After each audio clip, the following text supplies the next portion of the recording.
Carros que passaram dos 600 quilômetros por hora? Motores gigantescos? Recordes desafiadores? É sobre 5 deles que você vai conhecer mais na matéria de hoje. Mas primeiro, inscreva-se aqui no canal, deixe o seu like e ative o sininho das notificações. Fazendo isso, você fica sempre atualizado de vídeos novos aqui, conhece a história do seu carro favorito e começa a fazer parte deste canal. Feito isso, segue a vinheta.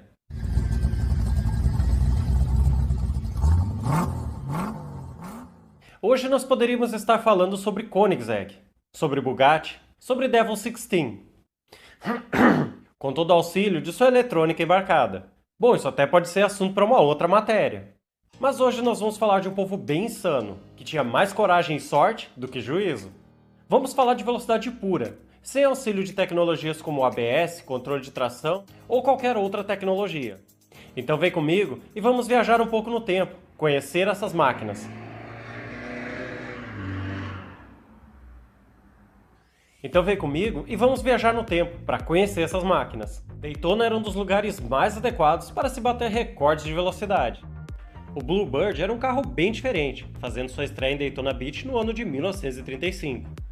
Visualmente o carro era bem diferente. A carroceria tinha uma seção transversal retangular que envolvia parte das rodas, sendo as traseiras duplas, para melhor aderência. E para segurar esse monstro, freios aéreos foram instalados, acionados por grandes cilindros de ar. Desenvolvido a partir de um motor de avião Rolls-Royce Buzzard, tratava-se de um V12 com 37 litros, capaz de produzir em torno de 2.800 cavalos de potência, pesando 770 kg, só o motor. Agora imagine a dificuldade e a limitação da época, contando com muita sorte e com a coragem. Durante a primeira tentativa, o pneu dianteiro esquerdo explodiu a cerca de 450 km por hora e o outro pneu pegou fogo, onde o piloto Sir Michael Campbell teve muita dificuldade em manter o carro sob controle. Parando cerca de 800 metros antes de sua equipe, que carregou todo o equipamento e correu para o carro para prepará-lo para a nova corrida de retorno, todos os 6 pneus foram trocados e quase uma hora depois, Campbell estava na pista novamente. Sem tecnologia alguma, ele alcançou o recorde de 480 km por hora em 3 de setembro de 1935, no Bonneville Speedway. O veículo hoje está em exposição no Museu do Circuito de Daytona. Entre 37 e 39, a competição pelo recorde de velocidade terrestre continuava, e isso inspirou a construção do Thunderbolt para um novo recorde de velocidade, esse de 594 km por hora, em 23 de agosto de 39. Esta foi a última tentativa consumada de recorde antes da eclosão da Segunda Guerra Mundial, mas não foi a única. Em 1939, o T80 veio ao mundo demonstrar a suposta superioridade da Mercedes. O Mercedes-Benz T80 era um veículo de 6 rodas, construído pela Mercedes-Benz, mas desenvolvido e projetado por Ferdinand Porsche. O volumoso V12 Daimler-Benz de 44,5 litros foi o propulsor do carro recorde. A dificuldade do desafio foi recebida com dinheiro e talento em engenharia. Em 1939, o T80 foi totalmente construído a um custo de 600 mil marcos alemães. O carro tinha mais de 8 metros de comprimento, 3 eixos, com 2 deles acionados, pesava mais de 2,7 toneladas e produzia mais de 3.000 cavalos, juntamente com a aerodinâmica do especialista Josef Mikl, para atingir a velocidade projetada de 750 km por hora. Aerodinamicamente, o T80 incorporou um cockpit fechado projetado pela Porsche, capô de baixa inclinação, asas arredondadas e baixa cauda alongada. No meio do corpo, havia 2 pequenas asas para fornecer força descendente e garantir estabilidade. A carroceria bicaudal altamente aerodinâmica formava as carenagens de cada par de rodas traseiras, alcançando o coeficiente de arrasto de 0,18, um número surpreendentemente baixo para qualquer veículo. Com mais de 3.000 cavalos, o motor poderia atingir os 750, porém o recorde nunca foi batido na prática, devido à eclosão da Segunda Guerra Mundial. O Raytheon Special foi uma tentativa bem sucedida para os recordes de velocidade de 1938. O veículo era movido por 2 motores Napier Lion W12 superalimentados. Com as enormes potências disponíveis, estimadas a mais de 2.000 cavalos, a limitação era encontrar uma transmissão e pneus capazes de suportar a potência. Ray de Raytheon encontrou uma solução simples e engenhosa para isso, simplesmente dividindo a unidade de cada motor em um eixo separado, dando tração nas 4 rodas. O veículo pesava quase 3 toneladas e media 8,74 metros de comprimento, 2,4 de largura e 1,30 metros de altura. O túnel de vento do Laboratório Físico Nacional do Reino Unido foi usado para testar os modelos de carroceria. Em 15 de setembro de 38, pilotado por John Cobb, o Rayton Special registrou o recorde de velocidade em terra de 563 km/h, sendo também o primeiro a quebrar a barreira dos 560. Cobb superou esse número um ano depois, em 23 de agosto de 39, a uma velocidade de 594 km/h. Após a Segunda Guerra Mundial, o desenvolvimento e o patrocínio da Mobil levaram a renomear como Rayton Mobile Special.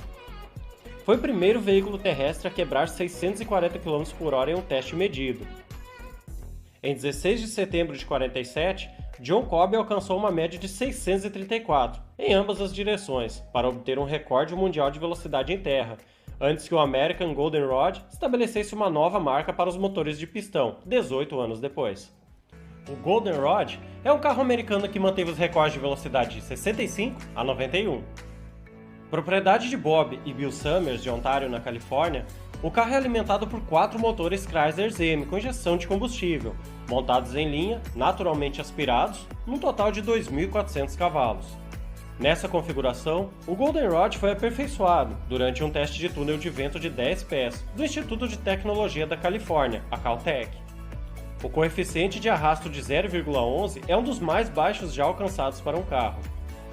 Os irmãos obtiveram sucesso em 12 de novembro de 65, quando o Goldenrod, dirigido por Bob Summers, estabeleceu o recorde de 659 km/h, um registro mantido pela FIA por 42 anos, 9 meses e 14 dias. Mais tarde, o 411 Streamliner dos Birkelands estabeleceu um novo recorde oficial de 669 km/h, em 26 de novembro de 2008. O Goldenrod não foi sobrecarregado, por isso ainda manteve o recorde de classe até 21 de setembro de 2010, quando Charles Nerbug, no Spirit of Threat, aumentou para 667 km/h.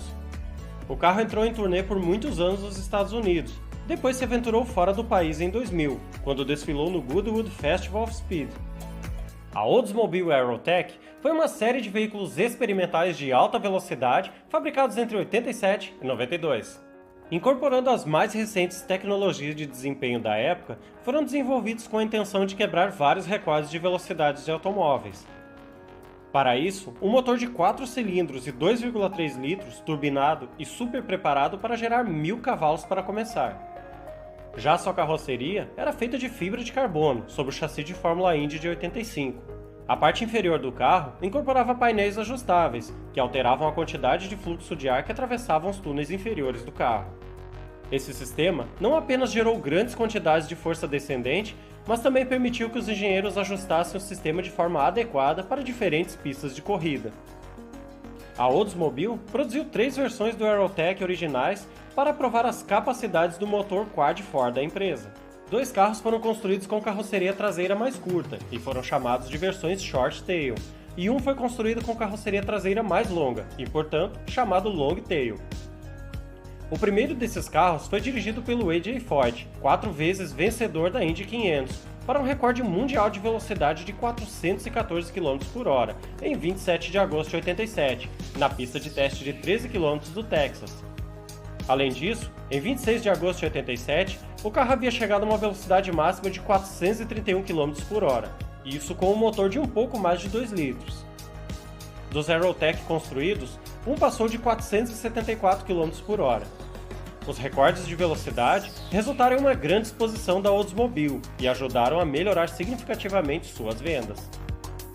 Gostaram da matéria? Então deixe seu like e conheça os outros vídeos disponíveis no canal. Sugestões para as próximas matérias? Escrevam aqui nos comentários.